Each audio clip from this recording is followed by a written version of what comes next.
Olá, você que acompanha aqui o site Notícias Agrícolas. Nas últimas semanas a gente tem acompanhado aí a guerra comercial entre China e Estados Unidos, que tem prejudicado bastante os produtores americanos. Além dessa guerra comercial, o clima americano também não tem auxiliado muitos produtores lá dos Estados Unidos.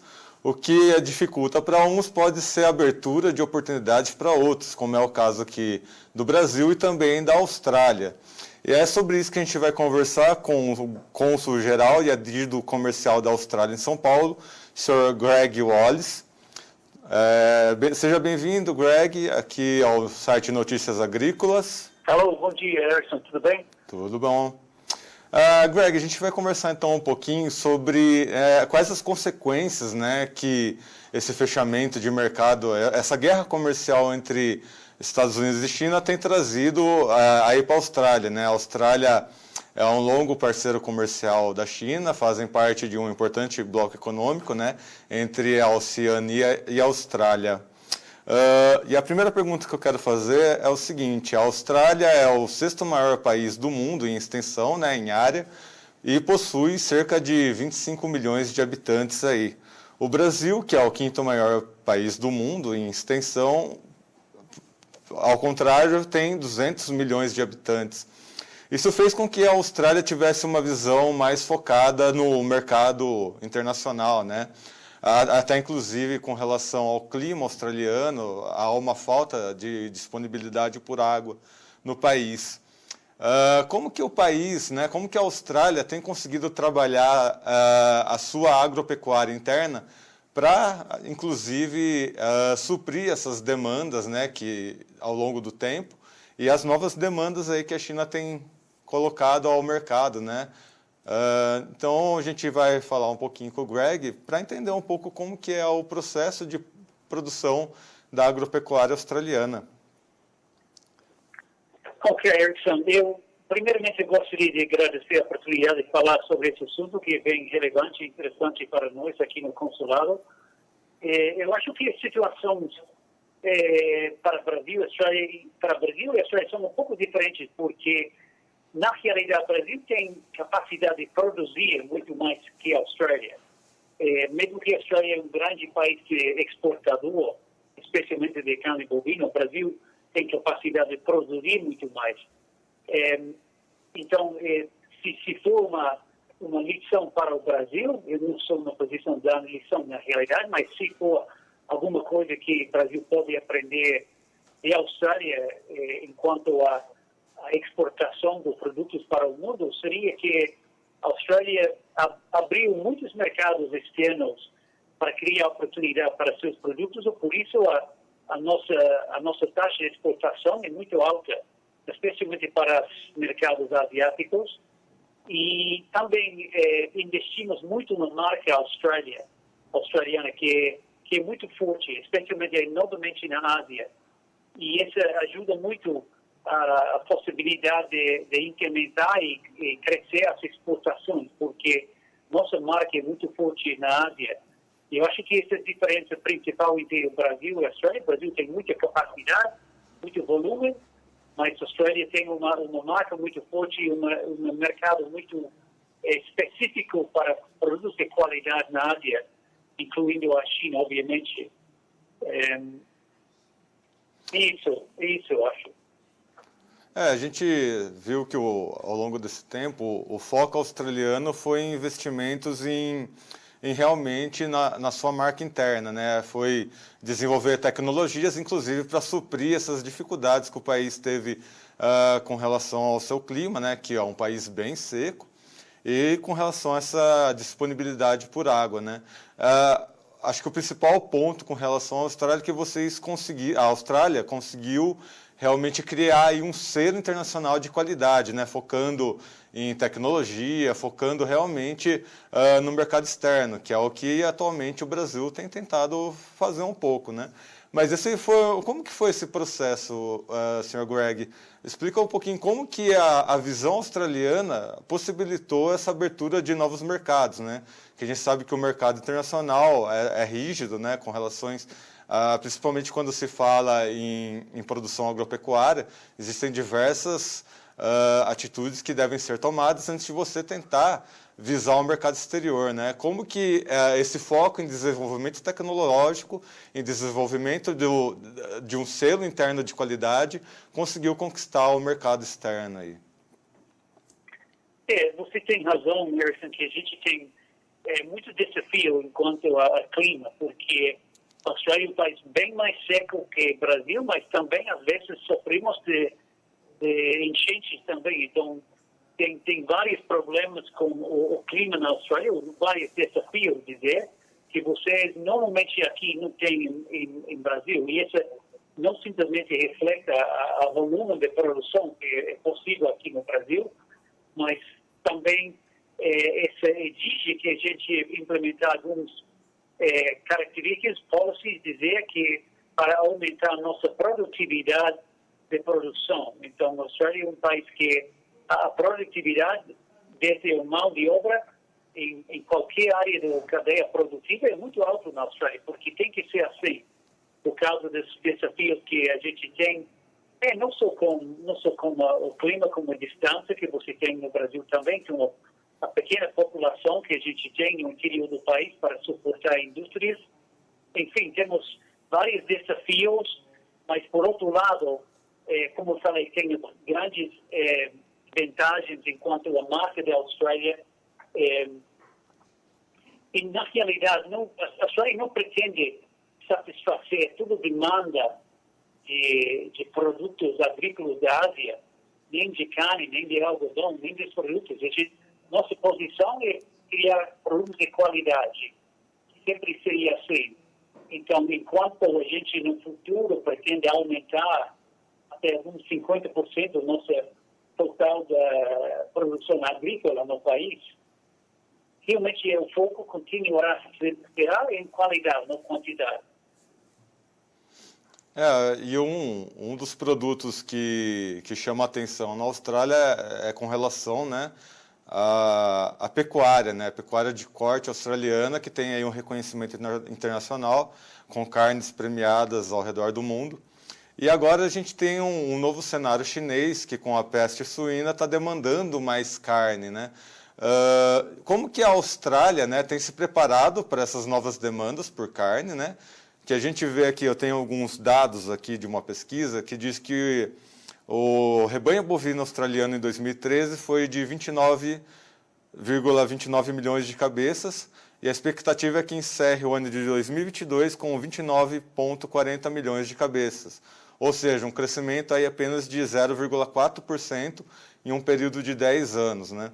O senhor acha que esse crescimento, mesmo que relativamente baixo, né, venha a suprir essa demanda que, ao longo dos últimos 2 anos e aparentemente a partir de agora, né, com a peste suína asiática pegando bem forte ali na região da China, isso tem feito com que os chineses tenham demandado mais por proteína animal? Como que a Austrália se preparou para esse momento e como que esse número de crescimento parcialmente limitado do rebanho de gado bovino aí da Austrália, como que a Austrália tem se preparado para esse novo cenário no mercado mundial?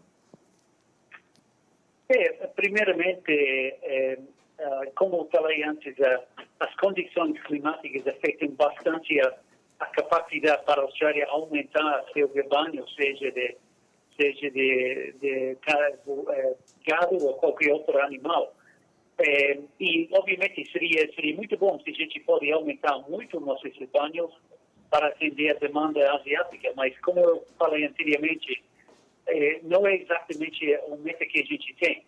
Mesmo que a gente queira aumentar a nossa produção total agrícola em alguns 50% nas 10 anos para frente, para uns 65 até 100 bilhões de dólares australianos, isso não representa que a gente vai entrar numa fornecedor de grandes quantidades de commodities, seja grãos, algodão, carne, qualquer coisa.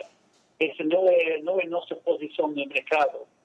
Nossa posição, como eu falei várias vezes, sempre será de qualidade. As quantidades, obviamente, para a China são grandes e a tendência seria aumentar nos anos que vêm. mas é muito provável que o Brasil, por exemplo, vai exportar mais carne para a China que a Austrália. Isso já aconteceu há alguns 3 anos atrás e provavelmente vai continuar assim. Mas a gente não está tão preocupado com isso, como manter nossa posição, crescer, mas sempre no foco de uma marca forte e uma qualidade reconhecida no mundo. Voltando aqui, né, deixando um pouquinho a China de lado e voltando aqui para o agronegócio brasileiro. A gente vê que nos últimos anos a Austrália tem aberto, né, cada vez mais, é um dos países mais liberais, né? Inclusive a jornalista Ana Amélia Lemos esteve aqui conosco outro dia desses, dando uma entrevista para o jornalista João Batista Olive, e ela se impressionou como que como que a Austrália consegue lidar com todo esse liberalismo, esse pensamento liberal da economia, né? De abertura realmente de mercado para o mercado externo, para o mercado global, que é uma das intenções atuais aqui do Brasil, né? Aí eu gostaria de saber, na visão do senhor, como que a Austrália conseguiu se posicionar, né, nesse mercado global com essa visão liberal e o que isso pode trazer aqui para o Brasil, né? O que essa visão pode trazer de benefício para o Brasil, né? Inclusive aí numa relação bilateral entre Brasil e Austrália. A Austrália e o Brasil são gigantes agrícolas, como falei várias vezes, o Brasil para o tamanho da produção e a Austrália para o valor de exportação de acesso aos mercados asiáticos. Esses mercados são bem lucrativos e não tem dúvida que a região do mundo que vai crescer mais para 10, 15, 20 anos para trás para frente seria a Ásia. Outro fator que a gente viu interessante, Erickson, nos últimos anos, e que está trabalhando muito o consulado aqui no Brasil para fomentar a oportunidade para empresas brasileiras para investir na cadeia da produção na Austrália, especialmente para essa razão, para acessar esses mercados asiáticos, ou seja, investir na Austrália para a empresa brasileira no setor agrícola, implica que ele pode ter acesso a esses mercados que ele não tem acesso no momento sendo aqui no Brasil. E como falei anteriormente, os modelos de produção em Brasil e Austrália são diferentes. Ou seja, mesmo que em algumas situações Brasil e Austrália são concorrentes no palco mundial agrícola, cada país pode aprender do outro as diferentes formas de produção. A Austrália está bem focada em manter sua imagem de qualidade e acesso aos mercados asiáticos. Eu acho que seria interessante para seus integrantes nessa viagem para a Austrália para entender esse aspecto especialmente, porque você vai ver que realmente a indústria lá está focada em exportação de qualidade. Inclusive, pode continuar, Greg. Não, tudo bem. Pode continuar. Inclusive, sobre esse assunto, né, para conhecer aí a cadeia de produção da Austrália, o site Notícias Agrícolas, né, na minha pessoa, eu fui convidado pela NANF de Brasil, que faz parte da NANF Internacional, que a gente está com uma missão, né, de visitar a Austrália e conhecer aí todo o processo agropecuário, né, com foco tanto na cadeia, em cadeias agrícolas como algodão, grãos, e também na cadeia pecuária, e conhecer de perto realmente todos esses avanços que a Austrália teve ao longo dos anos com relação à cadeia produtiva aí, agropecuária. Na visão do senhor, uma viagem como essa, né, em conhecer em loco, que benefícios pode trazer para o produtor brasileiro, Sr. Greg? Eu acho que sempre é muito valioso esse tipo de viagem, American, porque não é só que brasileiro tem que aprender as coisas que são feitas na Austrália. A gente recebe aqui em Brasil também vários grupos de fazendeiros, empresas australianas no setor, vindo aqui exatamente para conhecer como são feitas as coisas aqui no Brasil, por causa do tamanho das indústrias e expertise que existe aqui. Então, acho que sempre é bom essa troca de um lado para o outro. para trocar ideias, tecnologias, e eu tenho bastante confiança nas 5, 10 anos que vem. Vamos ver bem mais investimento nas setores agrícolas de um país para outro, além de ser um crescimento significativo no comércio no setor agrícola também, porque se existe um setor que é muito forte em Brasil e Austrália, é esse setor de agricultura. E não vejo que esse cenário vai mudar nos 2, 3, 5 anos na frente. Então, nosso foco aqui é exatamente para fomentar mais esses intercâmbios e esperamos que dá resultado. E com isso